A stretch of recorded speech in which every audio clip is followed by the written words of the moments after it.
ప్రభుత్వానికి తెలంగాణ ప్రభుత్వం నుంచి రావాల్సినటువంటి నిధుల గురించి అటు 10th షెడ్యూల్లో కేంద్ర ప్రభుత్వం మనకి ఇవ్వమని చెప్పినా కూడా ఈ ఓటుకు నోటు కేసులో దొరికిపోయి అర్ధరాత్రి అడ్డంగా దొరికిపోయినటువంటి ఈయన పారిపోయి వచ్చాడు. వచ్చి ఇక్కడ ఏముంది, ఏమీ లేదు, బస్సులో కూర్చున్నాడు. సరే, అట్లా సంస్థలన్నీ నష్టపోయినాయి. ఆంధ్రప్రదేశ్కి తెలంగాణ నుంచి రావాల్సిన ఫండ్స్ ఏమీ రాలేదు. అందులో మరొకటి ఏంటంటే 10th షెడ్యూల్లో ఉంది తెలుగు అకాడమీ ఒకటి. ఈ తెలుగు అకాడమీకి మరి ఆ రోజు చంద్రబాబు నాయుడు గారు 2014 నుంచి 19 వరకు ఆయన పరిపాలన కొనసాగింది. ఆ టైంలో ఈ తెలుగు అకాడమీని కూడా పక్కన పడేశారు. ఎందుకంటే ఆయనకు భాష మీద ప్రేమ లేదు, మరో దాని మీద ప్రేమ లేదు. అందువల్ల ఆయన ప్రజల మీదే లేదు, ఇంకా వీటి మీద ఎట్లా ఉంటుంది.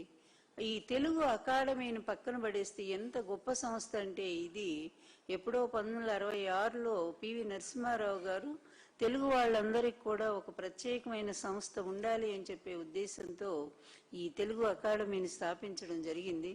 తెలుగు అకాడమీ ద్వారా తెలుగు సంస్కృతి, తెలుగు భాష అలాగే పూర్వ కవులు, ఆధునిక కవులు వీళ్ళందరికీ సంబంధించినటువంటి అనేక రచనలను ప్రింటింగ్ చేసి ప్రజలకు అందించడం జరిగింది.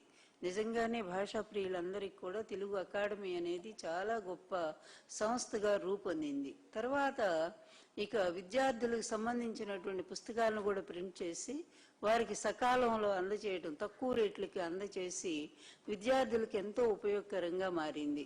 నాణ్యమైనటువంటి పేజీలతోనూ చక్కగా ముద్రా రాక్షసాలు లేకుండా మంచి సబ్జెక్ట్తోనూ ఈ విధంగా సకాలంలో స్కూల్స్ కాలేజీలు తెరిచేసరికి ఇవ్వటం ఈ అకాడమీ హయ్యర్ ఎడ్యుకేషన్కి సంబంధించింది. ఆ విధంగా 2014లో మనకి తెలుగు అకాడమీ రాలేదు. తర్వాత వచ్చినటువంటి జగన్మోహన్ రెడ్డి గారి ప్రభుత్వం 2019లో జగన్మోహన్ రెడ్డి గారి ప్రభుత్వం వచ్చిన తర్వాత వారు ఈ తెలుగు అకాడమీని తీసుకొచ్చి నన్ను చైర్పర్సన్గా వేశారు. దానికి అప్పటి వరకు కూడా మినిస్టర్ ఉండేది, కానీ ఆ మినిస్టర్ కూడా కాకుండా మొత్తం చైర్పర్సన్కే బాధ్యతలు ఒప్పజెప్పి మరి ఒక డైరెక్టర్ పర్యవేక్షణలో, ఒక ఐఏఎస్ ఆఫీసర్ పర్యవేక్షణలో చైర్పర్సన్ ఈ కార్యకలాపాలన్నీ కూడా నిర్వహించడం జరిగింది గతంలో కూడా.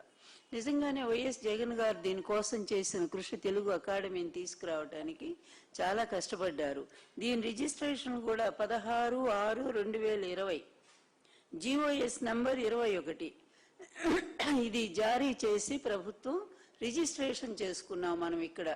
అప్పటికి ఇంకా తెలుగు, ఎందుకంటే ఉమ్మడి తెలుగు రాష్ట్రాల్లో ఉండేటువంటి తెలుగు అకాడమీ అక్కడే ఉండిపోయింది. అందువల్ల మనం ప్రత్యేకంగా ఇక్కడ రిజిస్ట్రేషన్ చేసుకోవటం జరిగిన తర్వాత దీనికి సంబంధించిన ఫండ్స్ కానీ సిబ్బంది కానీ రాలేదు.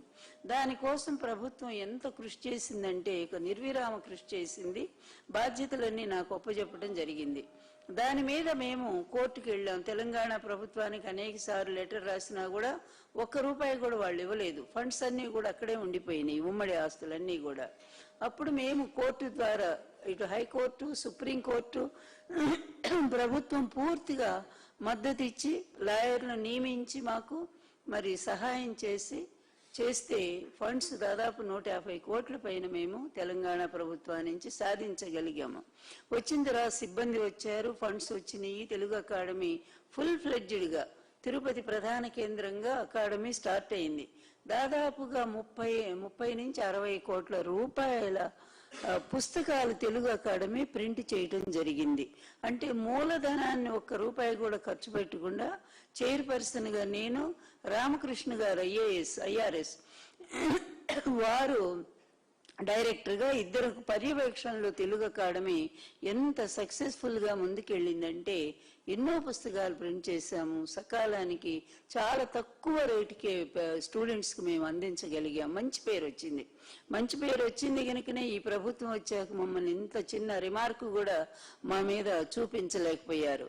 కానీ 2024 ఈ తెలుగుదేశం తెగులు, నిజంగా తెలుగుదేశం కాదు, అది ఒక తెగులు దేశం.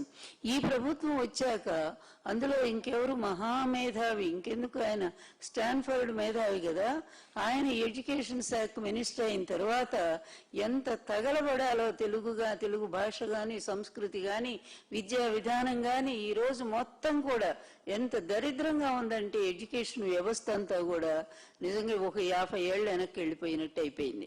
అందులో తెలుగు అకాడమీని ఎంత దారుణంగా మోసం చేస్తా ఉన్నారంటే వీళ్ళంతా ఎవరినో విల్సన్ ఎవరినో వేశారు ఇప్పుడు కొత్తగా, అలాగే ఒక డైరెక్టర్ ఉన్నారు, ఒక ఐఏఎస్ అనుకుంటాను. ఇద్దరూ కలిసి ఏ విధంగా తెలుగు అకాడమీ నిధులను లూటీ చేయాలో ఆ విధంగా చేయడం ప్రారంభించారు.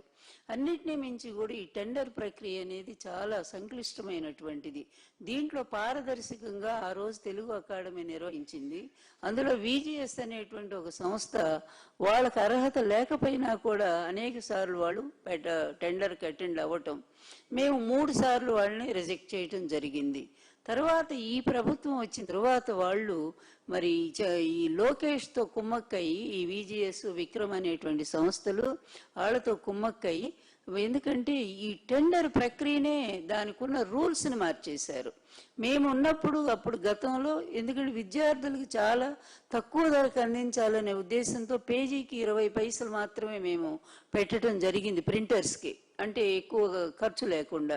అందువల్ల విద్యార్థికి తక్కువ ధరకు అందించడానికి వీలైంది. ఎప్పుడైతే ఈ ప్రభుత్వం వచ్చిన తర్వాత ఇంటర్మీడియట్ సెకండ్ ఇయర్ అనుకుంటే సిలబస్ మార్చారు. సిలబస్ మారినటువంటి పుస్తకాలను వీళ్ళు ఈ VGS విక్రమ్ అనేటువంటి వాళ్ళు లోకేష్తో మాట్లాడుకొని వాళ్ళు ఇష్టం వచ్చినట్టుగా వాళ్ళు ఈ టెండర్లో పాల్గొని తీసుకున్నారు. అంతకుముందే లాస్ట్ ఇయర్ వీళ్ళ మీద ఏదో ఒక నేరారోపణ వచ్చినప్పుడు వీళ్ళని అసలు టెండర్లో రానికుండా చెయ్యాలి కదా ప్రభుత్వం. కాకుండా టెండర్లో ఉండే రూల్స్ను కూడా మార్చి వీళ్ళకి అప్పచెప్పడం జరిగింది. అంటే దాన్ని బట్టే అర్థమవుతోంది కదా, అంటే ఎంతగా ఈ ఎడ్యుకేషనల్ మినిస్టర్ లోకేష్ ఎంతగా చేయగలిపాడో వీళ్ళతో అని. ఇంకా వీళ్ళు ఏం చేశారు, ఈ PDF అంటే సిలబస్ అనేది PDF-లో ఉంటుంది, ఈ తెలుగు అకాడమీకి సంబంధించినటువంటిది. ఈ PDFని ప్రింటర్స్కి ఇస్తారు సహజంగానే పుస్తకాలు ప్రింట్ చేయడానికి. అలాంటిది తీసుకెళ్లి వీళ్ళు ప్రైవేట్ కాలేజీలకు అమ్మేశారు. వాళ్ళు 10 కోట్ల రుణం తీసుకున్నారు. ఇంకా లోకేష్కి ఎంత ముట్టినాయో మనకు అది అర్థమే కావట్లేదు, భారీగా ముట్టే ఉంటాయి. అంటే మన ప్రభుత్వ కళాశాలల్లో ఇంటర్మీడియట్ విద్యార్థులు తక్కువ ధరతో కొనుక్కునేటువంటి పుస్తకాల్ని పేజీ 20 పైసల నుంచి 30 పైసలకు పెంచారు. పెంచడమే కాకుండా టెండర్ రూల్స్ అన్ని మార్చేశారు. మార్చడమే కాదు, వీళ్ళ ద్వారా భారీగా ప్రైవేట్ కాలేజీలకి ఈ PDFను అమ్ముకోవటం జరిగింది. దానివల్ల తెలుగు అకాడమీ నష్టపోవటం జరిగింది. అంతేకాదు ఇంకా చాలా దారుణాలు తెలుగు అకాడమీలో ఇష్టం వచ్చినట్టుగా ఇప్పుడు ప్రభుత్వం 2 సంవత్సరాల నుంచి ప్రభుత్వం ఇచ్చే ఫ్రీ బుక్ కూడా తెలుగు అకాడమీకి ఒప్పచెప్పింది. మా గవర్నమెంట్లో అంటే జగన్మోహన్ రెడ్డి